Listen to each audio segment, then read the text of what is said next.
सरकार की नीतियों के विरोध में ट्रेड यूनियनों ने 26 नवंबर को देशव्यापी हड़ताल का आह्वान किया है।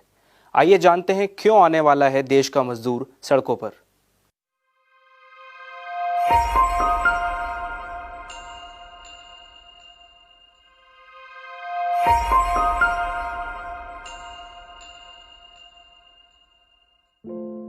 गुरुवार 12 नवंबर को वित्त मंत्री निर्मला सीतारमण ने अर्थव्यवस्था को बढ़ावा देने के लिए एक बहुप्रचारित प्रेस कॉन्फ्रेंस के जरिए कुछ नए उपायों की घोषणा की। सबसे पहले उन्होंने कुछ अंक दिखा के कहा कि डूबती हुई भारतीय अर्थव्यवस्था वास्तव में विकास की कगार पर है। विडंबना यह है कि उसके एक दिन पहले ही भारतीय रिजर्व बैंक ने कहा था कि इस वित्त वर्ष में जुलाई सितंबर में अर्थव्यवस्था में गिरावट जारी रहेगी।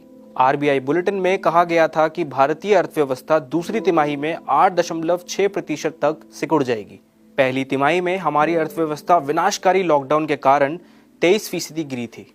वित्त मंत्री ने अर्थव्यवस्था की बेहतरी की संभावनाओं का दावा करने वाली जो प्रेस कॉन्फ्रेंस की थी, उसमें शायद वो कुछ आंकड़ों को पेश करने में नाकाम रही है। चलिए इस पर एक नजर डालते हैं। 2020 में जीवन यापन करना भारत में नौकरियां काफी हद तक किसानों, दैनिक वेतनभोगी व्यक्ति और बिजनेस करने वालों से बनी है। कोविड-19 महामारी के कारण 2.1 करोड़ वेतनभोगी रोजगार चले गए। 1.1 करोड़ दिहाड़ी मजदूरों ने अपनी आजीविका खो दी। लेकिन अप्रैल से जुलाई 2020 के बीच खेती में शामिल 1.4 करोड़ तक बढ़ गई। इसका मतलब कि जिन प्रवासियों ने तालाबंदी के दौरान शहरों को छोड़ दिया, वे अपनी रोजी रोटी कमाने के लिए कृषि कार्यों में लग गए।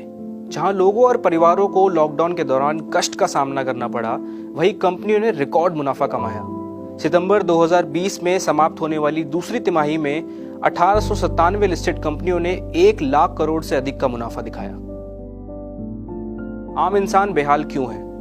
महंगाई की मार, सब्जियों का इन्फ्लेशन सितंबर में 36.5% पर पहुंच गया और अक्टूबर में केवल 25.23% तक ही गिरा। आलू की महंगाई दर 107.7% पर पहुंच गई। टमाटर की कीमतों में 99.2% का इजाफा हुआ। कई वेतनभोगी कर्मचारी जिन्होंने 2020 में अपनी नौकरियां नहीं खोई, उन्हें वेतन कटौती का सामना करना पड़ा। छोटे व्यवसायी स्थायी रूप से बंद हो गए। महामारी के कारण असमानता बदतर हो गई और सरकार की खराब प्रतिक्रिया ने श्रमिक वर्गों का अपनी बदतर हालत से बाहर निकलना और भी कठिन बना दिया। सरकार का मानना है कि निजीकरण और निगमीकरण अर्थव्यवस्था में सुधार करेगा और भारतीय नागरिकों के लिए उच्च आय उत्पन्न होगी।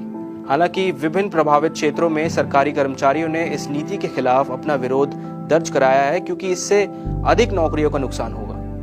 कुल मिलाकर मोदी सरकार नए नए आंकड़े उछालकर अपनी पीठ थपथपाने में लगी है और लोगों को यह जता रही है कि देखो, हम इकोनॉमी की बेहतरी के लिए क्या कुछ नहीं कर रहे, जबकि जनता कोविड-19 और लगातार खराब हो रही माली हालत से बेहाल है।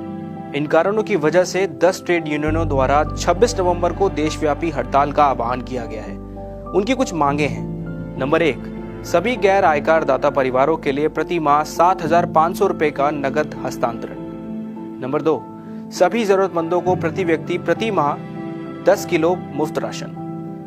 ग्रामीण क्षेत्रों में 1 साल में 200 दिनों का काम बढ़ी हुई मजदूरी पर उपलब्ध कराने के लिए मनरेगा का विस्तार। शहरी क्षेत्रों में रोजगार गारंटी का विस्तार। सभी किसान विरोधी कानूनों और मजदूर विरोधी श्रम संहिता को वापस लेना। वित्तीय क्षेत्र सहित सार्वजनिक क्षेत्र के निजीकरण को रोकें। रेलवे, आयुध कारखाने, बंदरगाह आदि जैसे सरकारी विनिर्माण उपक्रम और सेवा संस्थाओं का निगमीकरण बंद करें। सरकार और पीएसयू कर्मचारियों की समय से पहले सेवानिवृत्ति पर ड्रैकोनियन सर्कुलर को वापस लेना। सभी को पेंशन प्रदान करें, एनपीएस को खत्म करें और पहले की पेंशन को बहाल करें और आखिर में एपीएस 95 में सुधार करें। अब तक किसानों और ट्रेड यूनियनों ने सरकार की नीतियों के खिलाफ विरोध का नेतृत्व किया है। सवाल यह है कि शेष भारत में सरकार की नीतियों पर आखिर कब सवाल उठेंगे।